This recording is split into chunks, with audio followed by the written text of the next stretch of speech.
75वीं सालगिरह है, जन्मदिन है। 75वीं जन्मदिन पर क्यूवाइब नेटवर्क की तरफ से प्रधानमंत्री नरेंद्र मोदी को जीवेम सरदह शतम और हजारों लाखों बधाइयां हमारी तरफ से। और इसी तरीके से वो शतायु बने, मैं उनके लंबी उम्र की कामना करता हूं। और लगातार वो नॉट आउट हैं, दिन रात काम कर रहे हैं, देश को नई ऊंचाई पर पहुंचा रहे हैं। मित्रों, उनको शुभकामनाएं तो पूरे देश से मिल रही है, सब पर आज चर्चा करूंगा। लेकिन इसके पहले कि उनके जन्मदिन और उनकी शुभकामनाओं पर बातचीत को मैं आगे बढ़ाऊं, आज मैं आपको एक ऐसी जानकारी शेयर कर रहा हूं जिसको भारतीय खुफिया एजेंसी भी पूरी तरह से पब्लिक नहीं कर रही है। और ये करने की कोई आवश्यकता भी नहीं है, मैं भी नहीं करना चाहता था। लेकिन जब मुझे जानकारी मिली तो मुझे लगा कि इसे शेयर करना चाहिए, क्योंकि दुनिया की शक्ति भारत के खिलाफ लगी हुई है और भारत के अब तक के सबसे मजबूत प्रधानमंत्री के खिलाफ लगी। देखिए, नरेंद्र मोदी से आपका विरोध हो सकता है, नरेंद्र मोदी से आपके सैद्धांतिक विरोध हो सकते हैं, कोई वैचारिक विरोध हो सकता है, लेकिन इस बात से इनकार नहीं किया जा सकता है कि नरेंद्र मोदी हमारे देश के प्रधानमंत्री हैं। और after Nehru he is the longest serving prime minister in India. और अगर इसी तरीके से वो अपनी सेवा देते रहे तो 2026 में वो पूर्व प्रधानमंत्री पंडित नेहरू को भी पीछे छोड़ देंगे और देश के सबसे लंबे समय तक प्रधानमंत्री बनने वाले इंसान हो जाएंगे। तो ये सच्चाई है, इस सच्चाई से आप इनकार नहीं कर सकते। लेकिन विरोधियों के राग अलग हैं, मैं उनके राग में जाना नहीं चाहता। आज जो मैं आपके सामने खुलासा कर रहा हूं वो बेहद गंभीर है। नरेंद्र मोदी को सत्ता से हटाने के लिए एक पूरा महकमा लगा हुआ है और आज से नहीं, 2014 से ये षड्यंत्र चल रहा है। और अब तो ये षड्यंत्र इस मुकाम तक पहुंच गया कि अगर मोदी सत्ता से नहीं हटते हैं तो उन्हें जीवन के मार्ग से हटा दो, ये सब भी तैयारी चलने लगी। पिछले दिनों जियो पॉलिटिक्स में जो कुछ भी घटनाक्रम हुआ है, आप उससे अनजान नहीं है। भारत के आसपास जो कुछ भी हो रहा है, इससे भी आप अनजान नहीं है।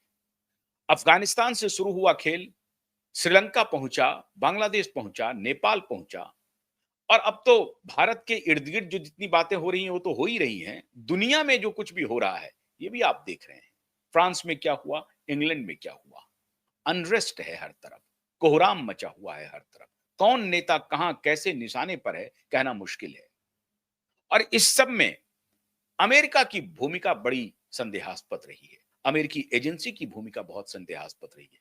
भारत के पड़ोस में जो एक एजेंसी है उसकी भूमिका बड़ी संदेहास्पद रही है, क्योंकि वो अमेरिकी एजेंसी के साथ मिलकर के काम को आगे बढ़ा रहा है, ऑपरेशन को अंजाम दे रहा है, और खासतौर से इंडियन कॉन्टिनेंट में।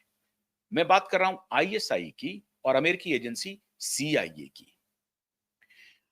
आज जो मैं बात आपसे शेयर कर रहा हूं वो आप इक्का दुक्का कहीं अगर देखे होंगे तो देखे होंगे, लेकिन ये मैं एक्सक्लूसिव जानकारी आज 17 सितंबर को जानबूझ करके शेयर कर रहा हूं कि एक तरफ तो हमारा देश पूरी दुनिया से प्रधानमंत्री के शतायु होने की शुभकामनाएं प्रधानमंत्री को मिल रही है और दूसरी तरफ प्रधानमंत्री की जान को गंभीर खतरा भी है। किससे है जान को गंभीर खतरा, कहां कहां कदम उठाए गए। प्रधानमंत्री जब चीन की यात्रा से लौटे तो एक कार्यक्रम में गए और वहां लोगों ने तालियां बजाई। तालियां बजी तो प्रधानमंत्री ने कहा कि हम चीन की यात्रा पर गए थे इसलिए आप ताली बजा रहे हैं, या चीन की यात्रा से लौट आए हैं इसलिए ताली बजा रहे हैं।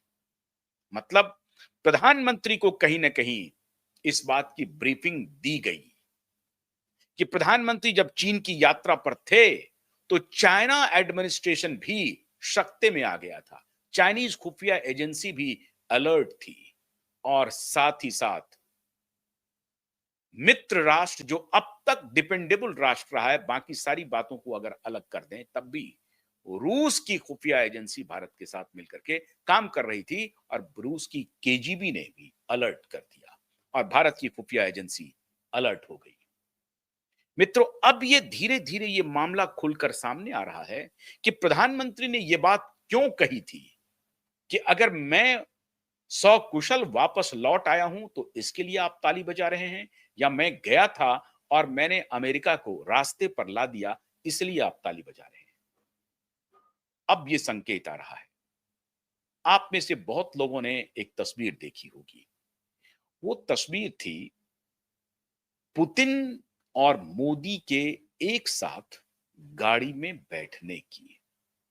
पुतिन का जो लिमोजिन था, उस गाड़ी में आखिरी वक्त में नरेंद्र मोदी जाकर बैठे और पुतिन 15 मिनट तक इंतजार करते रहे। क्यों? क्योंकि जब एकाएक अलर्ट हुआ तो लोगों को समझ में नहीं आया। देश के राष्ट्राध्यक्ष जब जाते हैं तो उनका second to second, minute to minute जो आइटिनरी होता है, उसके जो रूट्स होते हैं, उसके जो मीटिंग शेड्यूल्स होते हैं, कहां कितने बजे किनसे मुलाकात होनी है और कब हाथ मिलाना है, ये तक डिफाइन होता है। मित्रों, दुनिया के छोटे से छोटे राष्ट्राध्यक्ष भी अगर कहीं जाते हैं तो उनकी जो आइटिनरी बनती है, उनकी जो पूरी प्लानिंग होती है, उसमें मिनट तो छोड़ दीजिए, सेकंड्स का हिसाब रखा जाता है। और इस आइटिनरी में, इस मुलाकात में, ये जो एससीओ की बैठक हो रही थी, संघाई कोऑपरेशन की जो बैठक हो रही थी, इसमें प्रधानमंत्री और पुतिन के एक गाड़ी में बैठने का कोई शेड्यूल नहीं था, ऐसा कहा जा रहा है। मैं पूरे दावे के साथ तो नहीं कह सकता हूं, लेकिन जो जानकारी मुझे मिल रही है अपने सूत्रों से, उसके हिसाब से यह है कि प्रधानमंत्री का ऐसा कोई शेड्यूल नहीं था कि वो पुतिन के साथ उनके लिमोजिन में जाकर के बैठेंगे। फिर ये क्यों यकायक पुतिन इंतजार करने लगे और प्रधानमंत्री को उन्होंने अपने साथ बिठा लिया? मामला असल में यह था कि तीनों देशों के सिक्योरिटी को कुछ अलर्ट मिला, कुछ भनक मिली और तीनों देशों के जो खुफिया एजेंसी थी, वो चाक चौबंद थी और तीनों देशों के खुफिया एजेंसी को एक साथ ये जानकारी मिलती है कि मोदी के साथ कुछ घटना करने की प्लानिंग हो रही है और मोदी को हाई अलर्ट पर रखा जाता है। और इस मामले में आप हैरान हो जाएंगे कि चाइनीज प्रेसिडेंट जिनपिंग भी कुछ पल के लिए परेशान हुए और उन्होंने सारी चीजों को एक प्रकार